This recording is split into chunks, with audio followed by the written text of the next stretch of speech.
Միացյալ Նահանգների նախագահն իր օգնականների հետ քննարկում է աշխարհի ամենամեծ կղզին ՆԱՏՕ-ի անդամ Դանիայի մաս կազմող Գրենլանդիան ձեռք բերելու մի շարք տարբերակներ, ներառյալ ԱՄՆ զինված ուժերի հնարավոր կիրառմամբ, հայտարարել է Սպիտակ տունը։ Դոնալդ Թրամփը Սպիտակ տան հայտարարության մասամբ ինքնավար այս տարածքը վերցնելը համարում է ԱՄՆ ազգային անվտանգության առաջնահերթություն, որն անհրաժեշտ է Արկտիկայում մեջբերում եմ Ամերիկայի հակառակորդներին զսպելու համար։ Նախագահը եւ նրա թիմը քննարկում են արտաքին քաղաքականության այս կարևոր նպատակին հասնելու մի շարք տարբերակներ եւ իհարկե ԱՄՆ զինված ուժերի կիրառումը միշտ էլ գերագույն գլխավոր հրամանատարի համար հասանելի տարբերակ է։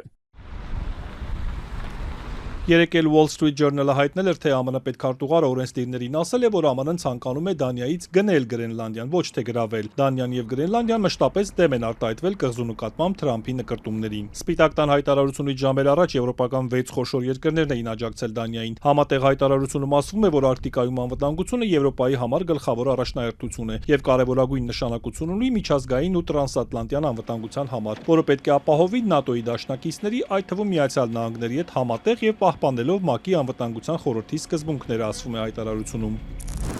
Գրենլանդիան պատկանում էր իր ժողովրդին, միայն Դանիան եւ Գրենլանդիան եւ միայն նրանք պետք է որոշումներ կայացնեն Դանիային եւ Գրենլանդիային վերաբերող հարցերի վերաբերյալ։ Գրենլանդիայի վարչապետ Յենս Ֆրեդերիկ Նիլսենը ողջունել է հայտարարությունը եւ ԱՄՆ-ին կոչ արել մեջբերում եմ հարգալից երկխոսություն ծավալել, հարգելով փաստը, որ Գրենլանդիայի կարգավիճակը հիմնված է միջազգային իրավունքի եւ տարածքային ամբողջականության սկզբունքի վրա։ Այսօր էլ Ֆրանսիան է հայտարարել, որ գործընկերների հետ քննարկում են, թե ինչպես արձագանքել, եթե ԱՄՆ-ն սպառնալիքներից գործի անցնի։ Կանադայի վարչապետն իր հերթին վերահաստատել է աջակցությունը Դանիայի ինքնիշխանությանը, ընդգծելով, որ կղզու ապագան կարող են որոշել միայն Դանիան եւ Գրենլանդիան։ Մարկ Քարնին նշել է, որ Գրենլանդիայի անվտանգությունն առնչվում է նաև ՆԱՏՕ-ին եւ կոչ է արել զերծ մնալ Դանիայի տարածքային ամբողջականությունը վիճարկելու փորձերից։ Գրենլանդիայի ապագան պետք է որոշեն բացառապես Գրենլանդիան եւ Դանիան։ Դա նրանց որոշելու հարցն է։ Լեհաստանի վարչապետն էլ հայտարարել է, որ ՆԱՏՕ-ի անդամները չպետք է հարձակվեն կամ սպառնան միմյանց եւ պետք է ամեն ինչ անել, որպեսզի Եվրոպայի եւ Միացյալ Նահանգների կապերը, որոնք ի վերջո ՆԱՏՕ-ի եւ Եվրոպայի անվտանգության հիմքն են, չտուժեն տարբեր հայտարարությունների կամ թյուրըմբռնումների հետևանքով։ Դոնալդ Տուսկն ընդգծել է, Վաշինգտոնի համար պետք է հստակ լինի, որ Հյուսիսատլանտյան դաշինքի բուգնեությունը խաթարելու ցանկացած փորձ Եվրոպան չի ընդունի։ ՆԱՏՕ-ի անդամների միջև ցանկացած վեճ պետք է լուծվի բարեկամական երկխոսության միջոցով, ասել է նա, հավելելով, որ Գրենլանդիայի հարցում Դանիան կարող է հույս դնել Եվրոպայի համերաշխության վրա։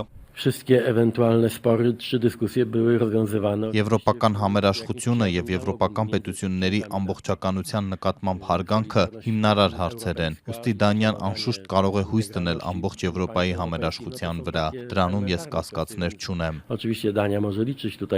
Գրենլանդիայի տարածքը շուրջ 2 միլիոն քառակուսի կիլոմետր է, այն մոտ 4 անգամ մեծ է Ֆրանսիայից։ Կղզու 80%-ը ծածկված է սառույցով, բնակչությունը շուրջ 56,000 է։ Տնտեսությունն էլ հիմնականում հիմնված է ձկնորսության վրա։ Գրենլանդիան մեծապես կախված է Դանիայից ստացվող սուբսիդիաներից։ Վերջին տարիներին աճել է հետաքրքրությունը կղզու բնական պաշարների նկատմամբ, որոնք ներառում են նաև հազվագյուտ հանքանյութեր, որոնք Թրամփի ուշադրության կենտրոնում են եղել նաև այլ երկրներում։ Դրանց արդյունահանումը կարող է ավելի մատչելի դառնալ, քանզի գլոբալ տաքացման հետևանքով սառցե շերտը հալչում է։